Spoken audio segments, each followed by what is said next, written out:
El país no puede detenerse por una justa deportiva como el Mundial de Fútbol de Brasil. La discusión de las leyes secundarias en materia energética y de telecomunicaciones en el Congreso de la Unión es, en estos tiempos, la única oportunidad que tenemos para dar un paso adelante y sacar al país del lento crecimiento en que se encuentra desde hace décadas. ¿Qué tal? Soy Pablo Iriart. Los tiempos se han dilatado mucho y a pesar de las posturas en contra, es mejor que las leyes sean discutidas y aprobadas. Esto es mejor siempre que pasar más tiempo sin avance ni bienestar para las familias mexicanas, algo que tanto exigimos.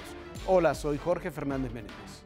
Nos gusta y emociona el fútbol, sobre todo cuando se trata del Mundial y aún más viendo a la selección mexicana.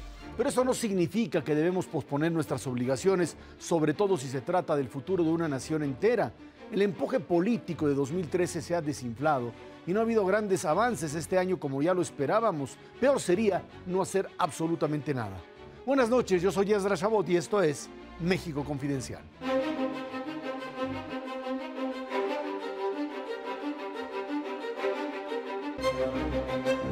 Pues ya estamos en pleno Mundial de Fútbol y la realidad es que el país continúa moviéndose. Las leyes reglamentarias de lo que será la reforma energética ya plasmada en la realidad, así como de telecomunicaciones, avanzan. Sin embargo, el tema fútbol sigue siendo un elemento que está ahí presente. Jorge, Pablo, estamos ante una realidad en donde, por supuesto, hay una enorme atención sobre el tema de fútbol, pero también es cierto que esta atención que tiene la opinión pública mexicana sobre este evento termina convirtiéndose para algunos políticos en un arma a veces para tratar de posponer decisiones o para intentar de alguna manera evitar que éstas se tomen en forma contraria a lo que ellos piensan, ¿no? Me parece una discusión totalmente ociosa. Yo creo que ninguno de los otros países que participan en el Mundial tienen un debate sobre si deben o no continuar legislando, trabajando en distintos temas mientras se desarrolla el Mundial. El tema es ocioso. Lo importante es que salgan, que ya tienen mucho retraso. Telecomunicaciones tiene casi un año de retraso. Que salgan las leyes secundarias de telecomunicaciones, que saquen las leyes secundarias energéticas, que se ajusten los temas que hay que verlo también en los congresos locales, los temas de la reforma constitucional en materia electoral, y eso es lo importante, si después todo el debate del Mundial pasa por otras vías, ¿no? Es que, Pablo, yo creo que en ese sentido le queda claro que para el PRD, para la izquierda en general, su última alternativa para intentar parar lo que ellos consideran esta privatización de Pemex, contrarreforma energética, es tratar de generar un tipo de movimiento social que eleve la protesta de manera tal que lo pueda detener. Y es obvio que cuando está en medio un mundial de fútbol, pues esta estrategia no les va a funcionar, ¿no? Tú lo has dicho, la palabra es estrategia. No olvidemos que cuando se debatió la reforma constitucional en materia de energía, intentaron cercar el Congreso, intentaron cercar la Cámara de Senadores. No les resultó porque les fallaron los contingentes, no tuvieron a las decenas de miles que ellos esperaban. Entonces, la estrategia es frenar la discusión, prolongarla. ¿Qué esperan? En mi opinión, que pase el Mundial, comenzar y que regresen a clase las universidades para poder tener ahí un asidero, poder tener ahí una cantera de posibles manifestantes para incendiar el país en defensa del petróleo, como ellos le llaman. Pero es obviamente una estrategia, nada más que deberían haber sido un poco más inteligentes, un poco menos finos y no decir no queremos trabajar porque hay un mundial, los partidos duran 90 minutos, la legislación energética esperemos que dure 90 años.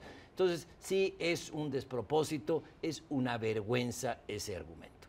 Sí, no solamente es una vergüenza, sino yo incluso iría un poco más allá. Yo creo que la estrategia de movilización ya les fracasó, ¿no? Como tú decías, cuando se intentó bloquear el Congreso no llegaron ni 2,000 personas, no tuvo eco y tampoco la han logrado impulsar. Tampoco veo al PRD como PRD impulsando una estrategia de movilización a pesar de su oposición. Creo que aquí lo que juega fundamentalmente en el caso del PRD es alargar ese debate todo lo posible para no tener que sentar posiciones antes de la renovación de su dirigencia, que será entre agosto y septiembre. Ese creo que es el punto clave para el PRD. Claro, Morena y demás tienen otras agendas, pero para el PRD el punto es alargarlo lo más posible, llevarlo lo más posible a la fecha de su propia elección interna. Y quizá el tema que salió precisamente el día de ayer y que tiene que ver pues tanto con el fútbol como con la posición de los distintos países es este choque en pleno mundial entre México y Brasil allá en España, en donde por un lado el presidente de la República presenta en España esta postura de México, reforma energética, inversión, y al mismo tiempo aparece el expresidente brasileño, Luis Ignacio Lula da Silva, queriéndole entrar también al tema futbolístico, diciendo México está peor que Brasil, en un discurso bastante poco creíble por un lado a partir de los datos, pero muy popular porque por supuesto en eso los brasileños han tenido una mejor comunicación que nosotros, por lo menos en términos de vender lo que representa el cambio en Brasil, ¿no? No, sí, por supuesto, pero bueno, yo creo que se aparta además del juego que tendrán Brasil y México dentro de unos días, pero ese es un gran tema. Lula lo dice, además lo dice, es diferente. Peña habla en España, Lula lo dice en un foro en Porto Alegre. Pero yo creo que Lula da Silva, también el expresidente de Brasil, lo que está viendo es una serie de presiones sobre su partido, sobre Dilma Rousseff, que es su sucesora, donde los números no le están dando a Brasil. Olvidemos el Mundial de Fútbol, olvidemos las movilizaciones que pueden ser oportunistas en torno al Mundial, los números no le están dando a Brasil. Los grandes empresarios brasileños que hace 3 años estaban en un auge como Iker Batista, hoy están en situación muy difícil. Entonces, yo creo que la preocupación de Lula, más que el Mundial, es que dejen de llegar las inversiones a Brasil para trasladarse a México después de la reforma, por lo menos ciertas inversiones, las energéticas, con un costo muy alto. Yo te diría que, perdón, el problema de Lula es que su candidata, o su candidata, Dilma Rousseff, su presidenta candidata, estaría en condiciones incluso de perder la elección el próximo mes de octubre, a pesar del Mundial, o que Brasil llegue a ser campeón, porque esos indicadores se le cayeron. Y se le cayeron por el Mundial. Exactamente, entre otras cosas, por el propio Mundial. Yo sí creo que de alguna manera esta situación de México-Brasil en términos de una competencia real, más allá, por supuesto, de lo futbolístico, ahora que se aprueben en México estas reformas, entraremos en una dinámica distinta desde inversión extranjera hasta posibilidades de crecimiento frente a una economía brasileña que hoy, atada a un solo mercado, a lo que representa su opción por Asia-Pacífico, pues está totalmente atorada, ¿no? Sí, y yo creo que en parte lo que dice Lula tiene razón. Lula está desesperado porque si hicimos tanto, no levanta Dilma Rousseff, y por qué ha crecido tanto la manifestación contra el Mundial, que a fin de cuentas es una manifestación contra el gobierno. El periodo de Lula se sacó de la pobreza a cerca de 40 millones de brasileños. Y el argumento que da Lula, los mexicanos presumen ahora una reforma energética que nosotros hicimos hace 20 años. Y tiene razón. Lo que sucede es, como dice Jorge, en este momento los números no le dan. Su crecimiento va a ser magro. Es el patito feo de los BRIC, Brasil, creciendo a menos del 2% anual, es decir, incluso por debajo de los Estados Unidos. Y cuando ven que México ahora es una atracción mundial por la apertura no solamente energética, sino también en telecomunicaciones, desde luego que despierta una comprensible pero muy poco elegante ira hacia México de parte del presidente Lula. Y tienen una disyuntiva que no tenemos nosotros. Nosotros, si no pasamos al cuarto o al quinto partido, no pasa absolutamente nada. ¿No?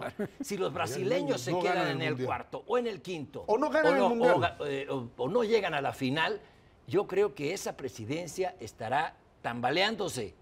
Si Brasil no le gana a México, cuidado, las protestas pueden crecer y arreciar, porque ahí hay un movimiento muy violento que ha sido decepcionado por la forma en que se organizó la Copa del Mundo, porque les habían dicho otra cosa. Sí, bueno, y ¿sabes qué? También me tocó, yo lo escribí en estos días, me tocó estar en Brasil hace 3 años, en esta reunión de padres e hijos, de empresarios que hacen padres e hijos, y era el momento del auge de Brasil. Ya estaba Dilma Rousseff como presidenta, ahí estuvo Lula, estuvimos platicando largo con Lula. Creo que hubo mucha soberbia en Brasil sobre la marcha de su economía. Soberbia quizás sustentada en datos, era lo más atractivo que había en el continente, pero cuando uno comenzaba a platicar de la burbuja inflacionaria, de la burbuja económica, del costo de un departamento en Sao Paulo, de la seguridad, de las estrategias de seguridad para enfocar lo que ha ocurrido después con el Mundial o que ocurrirá con las Olimpiadas, había, me parece, muchos pies de barro en todo esto. Y me parece que ahora es lo que está ocurriendo en Brasil. Les faltó dar esa segunda vuelta a todo ese proceso. Yo te diría también, o les diría que en una forma muy clara, la apuesta de Lula en Brasil fue una apuesta de continuidad y profundización de lo que hizo el anterior gobierno de Enrique Cardoso.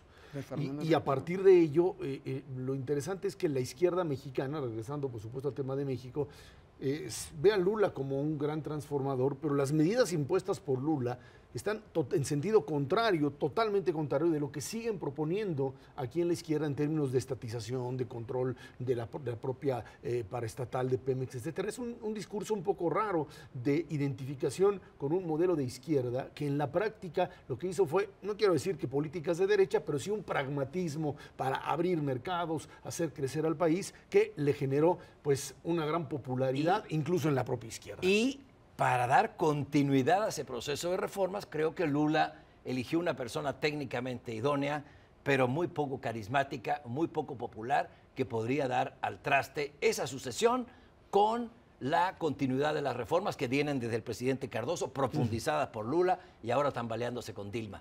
Sí, claro, y además con un punto fundamental. Cuando Lula dice nosotros eso lo hicimos hace 20 años, hay que recordar, tiene razón, como tú decías, tiene toda la razón, es el gran éxito de Lula fue no haber interrumpido, a pesar de que se opuso en la campaña, no haber interrumpido el ciclo de reformas de Fernando Enrique Cardoso. Quizás lo que tiene ahora es recordar que la última medida de Lula, y eso sería muy bueno recordárselo a nuestra izquierda, la última medida de Lula importante como presidente fue colocar 100.000 millones de dólares de acciones de Petrobras en la bolsa, y en la bolsa brasileña y en la bolsa internacional. Esa es la base sobre la que terminó ganando Dilma Rousseff. Y esa es la base donde quizás paradójicamente Dilma Rousseff termine perdiendo, porque en esos sueños de bonanza se echaron 15.000 millones de dólares en organizar un mundial. Y ahora estar en la parte final, en esta parte en donde el Mundial de Fútbol para Brasil, como decía Pablo, es sin duda una apuesta no solamente futbolística, sino también de proyecto de país, algo distinto para México, en donde más allá de lo que haga o no la selección mexicana, aquí lo importante es que estas reformas, si quieren, pasen en medio del Mundial. El hecho es que a partir de julio-agosto veamos una situación diferente en un país que también tiene problemas de crecimiento como el nuestro, y ahí están los datos de Banco de Pero México, concluimos en una cosa, ¿no?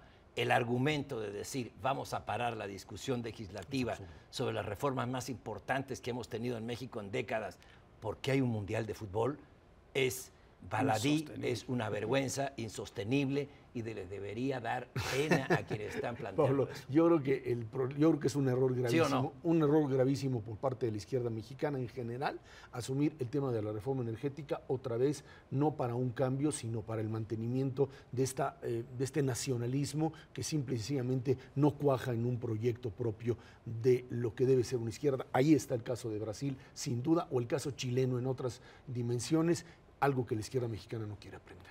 No quiere aprender porque su agenda va en contra del aprendizaje, y en lugar de ser una agenda progresista, es una agenda, en el mejor sentido de la palabra, reaccionaria, retrógrada, que no quiere avanzar y como decíamos, lo de la discusión del Mundial, ¿no? Es absurdo. Es absurdo. Pablo, Jorge, muchas gracias. Gracias a usted por vernos aquí en México Confidencial.